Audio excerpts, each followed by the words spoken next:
मैं भारत को भारतीयता की मान्यता के आधार पर फिर से खड़ा करना चाहता हूं, उस काम में लगा हूं। ये पूछ सकते हैं आप, ताक कभी पीने का, दूध कभी पीने का?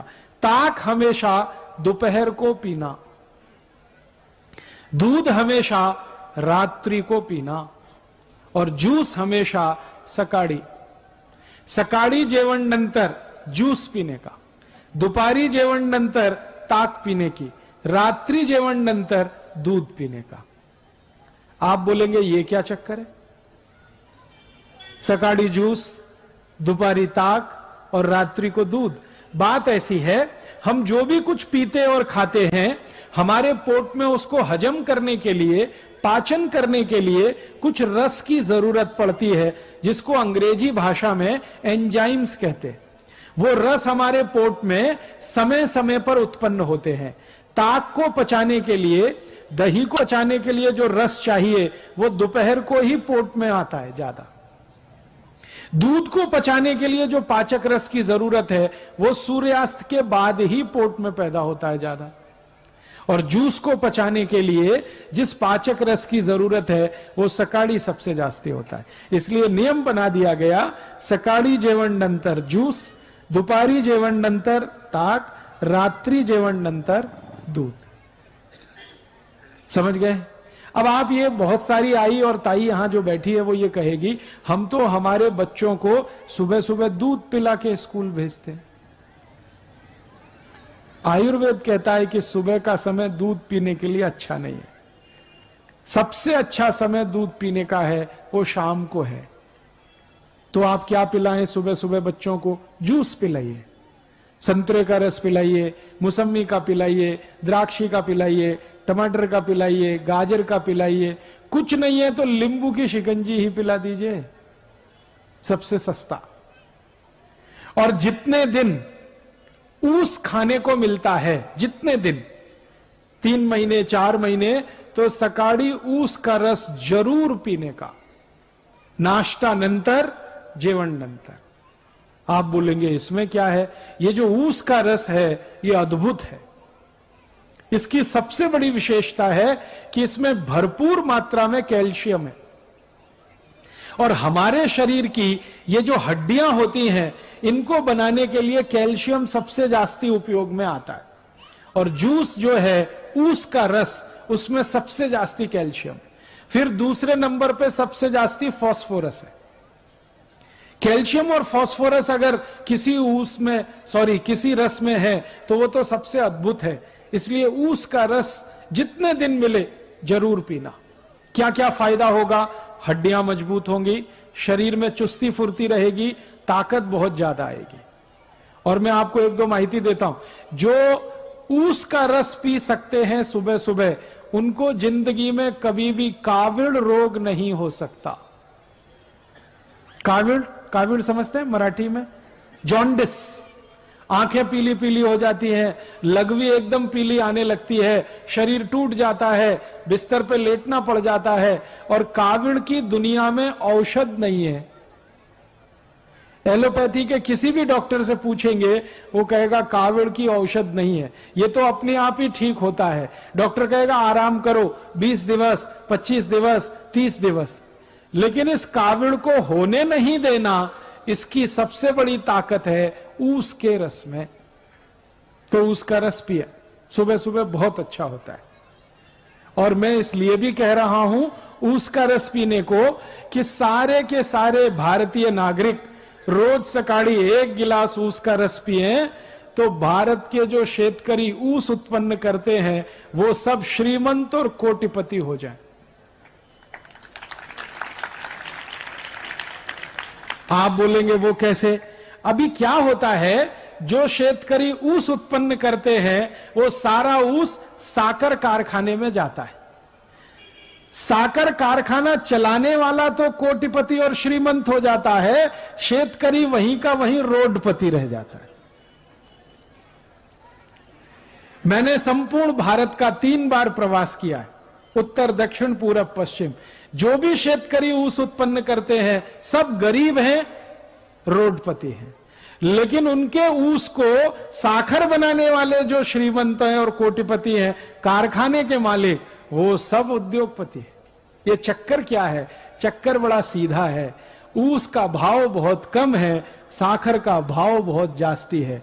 ऊस पैदा करने वाले शेतकरी को भाव कम ही है, लेकिन साखर बनाने वाले श्रीमंत को भाव सबसे जास्ती है। तो मेरा तो यह कहना है कि ऊस में से साखर बने, एक भी शेतकरी श्रीमंत नहीं हो सकता। अगर इसी ऊस का रस बिकने लगे और सारे भारतवासी पीने लगे, तो ऊस उत्पन्न करने वाला हर एक शेतकरी श्रीमंत होता है। और एक फायदा होता है, अगर ऊस का रस पिए ना, तो नपुंसकता की बीमारी कभी नहीं आती।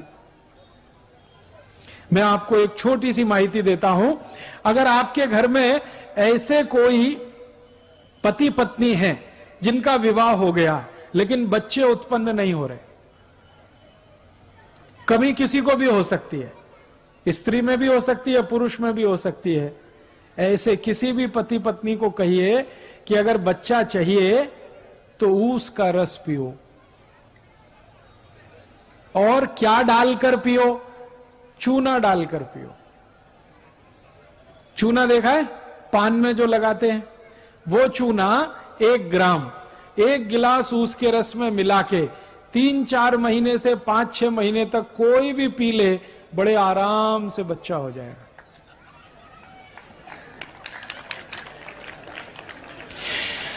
और ऐसी स्थिति में तो सबसे जल्दी बच्चा होगा जब पुरुष के वीर्य में शुक्राणुओं की कमी है और इस कारण से बच्चा नहीं हो रहा है। उनके लिए तो ये अचूक औषध है, ऊस का रस और थोड़ा सा चूना। ये ऊस का रस और चूना दुनिया की सबसे अद्भुत औषध है। आप इसको पी सकते हैं। गुर्गे दुखने का अगर रोग है ना, तो भी इसको पी लीजिए, गुर्गा दुखना कम कर देगा। कांधा दुखता है, कमर दुखती है, संधिवात हो गया है, ऊस के रस में चूना मिला के पीजिए, बहुत अद्भुत परिणाम। बार बार काविड़ होता है, ऊस के रस में चूना मिला के पीजिए, और अच्छे परिणाम। नपुंसकता है, शारीरिक कमजोरी है, उसमें भी ये काम करता है। तो मेरा कहना है, आयुर्वेद का नियम सकाळी जेवण नंतर जूस पीने का, तो ऊस का रस सबसे अच्छा।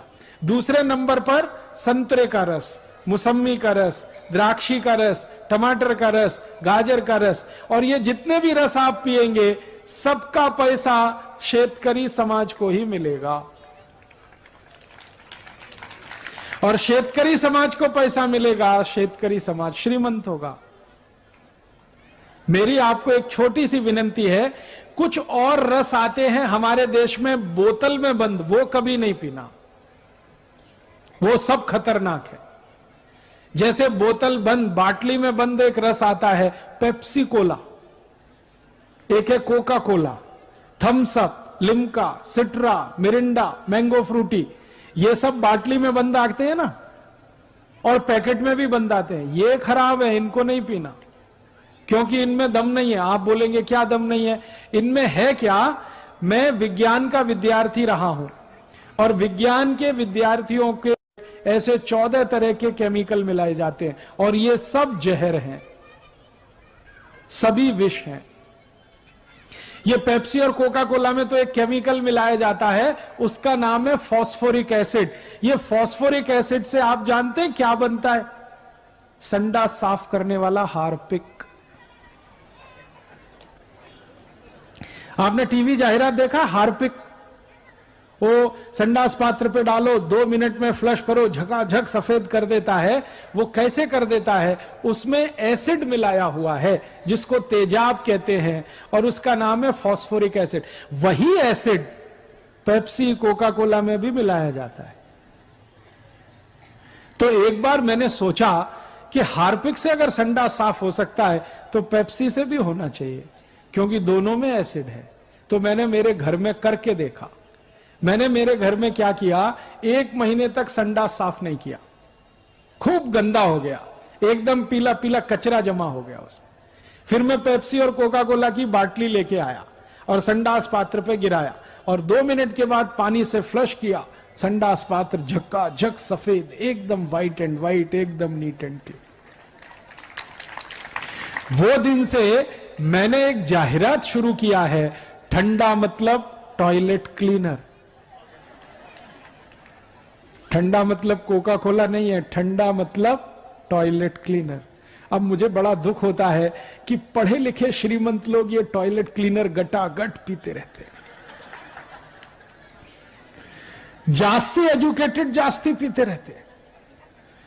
Engineer, doctor, chartered accountant, manager, professor सब संडास साफ करने वाला पानी पी रहे। किसी के लग्न प्रसंग में जाते हैं ना तो फोकट में मिलता है तो 2-2, 3-3 बाटली गटकते हैं। और पीने वाले घर में अकेले नहीं पीते, कोई मेहमान आ गया उसको भी पिलाते। एक तरफ कहते हैं अतिथि देवता होता है, देवताओं को इस संडास साफ करने का पानी पिलाते रहते। और कुछ अतिथि अपने घर में ऐसे आते हैं जो कहते हैं ठंडा लाओ, माने हमको संडास साफ करने का पानी पिलाओ। मेरी आपको हाथ जोड़कर विनती है, ये Pepsi, Coke, Thums Up, Limca, Citra नहीं पीना, क्योंकि इसमें एसिड है। वो एसिड पेट को जलाता है, एसिडिटी पैदा करता है। और सबसे तकलीफ की बात पता है क्या है? कि आप बाटली खरीदते हैं वो 10-12 रुपए की आती है, कारखाने में सिर्फ 70 पैसे की बनती है, वो 12 रुपए में आप खरीदते हैं। और ये पेप्सी, कोका कोला की बाटली विदेशी कंपनी की है, अमेरिका की कंपनी की है, वो भारत की नहीं है। तो आप अगर 12 रुपए की बाटली खरीदें, 70 पैसा खर्चा होता है, 11 रुपए 30 पैसे मुनाफा होता है परदेशी कंपनी को। उसमें से वो 1 रुपए 1.5 रुपए टैक्स का देके, फिर दुकानदार को 1-8 रुपए देके एक बाटली पर लगभग 8 से 8.5 रुपए कमा के अमेरिका ले जाते हैं। अगर एक बाटली पेप्सी कोला किसी ने पिया, 8 रुपए भारत देश का अमेरिका को दिया। 2 बाटली पिया 16 रुपए दिया, 3 बाटली पिया 24 रुपए दिया। दर वर्षी भारत में पेप्सी कोका कोला की 700 कोटी बाटली बिकती है और दर वर्षी भारत देश का 5,700 कोटी रुपए अमेरिका जाता है। 5,700 कोटी रुपए इतनी बड़ी रकम है कि अगर इससे सोना खरीद लिया जाए तो बीड़ जिले के एक गांव की सड़क सोने से बन सकती है। दोस्तों, सबसे पहले तो चैनल सब्सक्राइब करें, फिर लाइक, कमेंट और शेयर करें। और हाँ, हमारा एंड्रॉयड ऐप डाउनलोड करना ना भूलें।